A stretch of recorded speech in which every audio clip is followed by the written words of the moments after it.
বিশ্ব পরিবেশ দিবস উপলক্ষে চুনতিতে বৃক্ষরোপণ ও পরিবেশ সচেতনতামূলক অনুষ্ঠান চট্টগ্রামের লোহাগাড়া উপজেলার চুনতি ইউনিয়নের চুনতি মেহেরুন্নেসা প্রাথমিক বিদ্যালয় প্রাঙ্গণে আজ ২৭শে জুন ২০২৫ বিশ্ব পরিবেশ দিবস উপলক্ষে অনুষ্ঠিত হলো একটি সার্থক ও প্রাণবন্ত বৃক্ষরোপণ ও সচেতনতামূলক কর্মসূচি।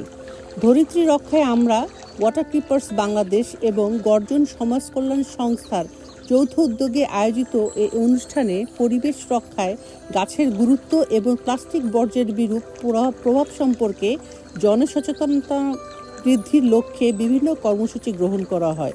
অনুষ্ঠানের শুরুতেই বিদ্যালয়ের ছাত্র ইমতিয়াজ উদ্দিন কোরআন তেলাওয়াত করেন এবং জাতীয় সঙ্গীত পরিবেশন করা হয়।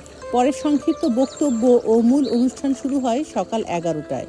অনুষ্ঠানে সভাপতিত্ব করেন বিশিষ্ট মুক্তিযোদ্ধা জনাব সৈয়দ আব্দুল মাবুদ এবং সঞ্চালনায় ছিলেন চুনতি রক্ষায় আমরার সমন্বয়ক সানজিদা রহমান।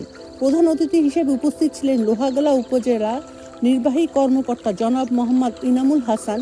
বিশেষ অতিথি হিসেবে আরও উপস্থিত ছিলেন বন সংরক্ষক ডক্টর মোল্লা রেজাউল করিম, লোহাগাড়া থানার ভারপ্রাপ্ত কর্মকর্তা জনাব মোহাম্মদ আরিফুর রহমান, বিদ্যালয়ের প্রধান শিক্ষক জনাব রাশিদুল হক, নার্সারি মালিক সমিতির সভাপতি হামিদুর রহমান, পরিবেশ কর্মী রাহিক রাহি, এহতেশামুল হক রোমেল, জাওয়াদ বিন আরিফ, বিদ্যালয় পরিচালনা কমিটির সদস্য বশিরউদ্দিন ফারুকী এবং গর্জন সমাজ কল্যাণ সংস্থার প্রতিনিধি ও সহসাধারণ সম্পাদক ফারজানা উর্মি। অনুষ্ঠানে বক্তারা গাছের পরিবেশগত গুরুত্ব, প্লাস্টিক বর্জ্যের প্রভাব ও জনসচেতনতা বৃদ্ধির গুরুত্ব নিয়ে আলোচনা করেন। উপজেলা নির্বাহী কর্মকর্তা তার বক্তব্যে বলেন, সম অধিকার ও বৈষম্যহীন সমাজ নির্মাণে নারী শিক্ষার পাশাপাশি পরিবেশ রক্ষায় তরুণ প্রজন্মের ভূমিকা অপরিসীম। প্লাস্টিক দূষণ রোধে আমাদের সবাইকে সচেতন হতে হবে। বন সংরক্ষক ডক্টর মোল্লা রেজাউল করিম বলেন, চট্টগ্রামে গর্জন গাছ আমাদের ঐতিহ্যের অংশ। চুনতি বনাঞ্চল বাংলাদেশের অন্যতম মডেল বন হিসেবে বিবেচিত হচ্ছে, অথচ এখনকার কিছু মানুষ এই বন ধ্বংসে জড়িত। আমাদের সচেতনতা এবং প্রতিরোধী পারে পরিবেশ রক্ষা করতে।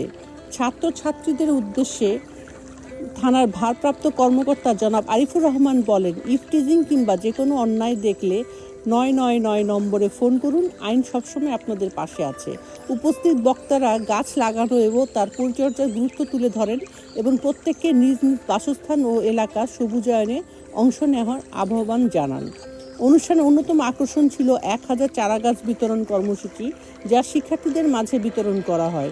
এই গাছগুলোর পরিচর্যা পর্যবেক্ষণের জন্য একটি কমিটি গঠন করা হয়েছে এবং আগামী ৬ মাস পর সেরা ১০ শিক্ষার্থীকে পুরস্কৃত করা হবে বলে জানানো হয়। অনুষ্ঠানের শেষাঙ্গে বিদ্যালয় প্রাঙ্গণে অতিথিদের অংশগ্রহণে বৃক্ষরোপণ করা হয় এবং শিক্ষার্থীদের মাঝে চারা গাছ বিতরণের মাধ্যমে কর্মসূচির সমাপ্তি ঘটে। প্রকৃতি